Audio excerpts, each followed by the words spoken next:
திருஞான சம்பந்த சுவாமிகள் அருளிய முதலாம் திருமுறை.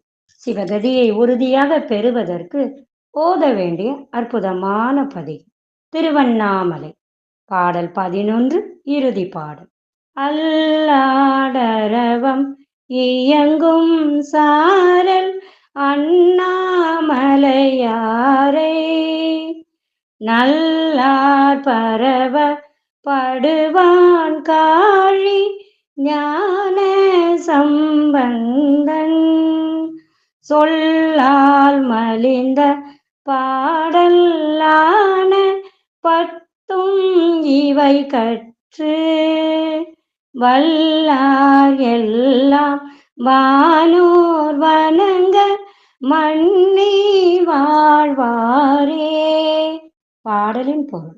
இரவு வேளைகளில் படம் எடுத்தாடும் பாம்புகள் இயங்கும் சாரலை உடைய திருவண்ணாமலையில் உறையும் இறைவரை நல்லவர்களால் போற்றப்படுபவனாகிய சீர்காழிப்பதியில் தோன்றிய ஞான சம்பந்தன் போற்றி பாடிய அருஞ்சொல்லமை புக்கள் நிறைந்த இப்பதிக பாடல்கள் 10ஐயும் கற்று வல்லவர் அனைவரும் வானோர் வணங்க நிலை பெற்று வாழ்வர்.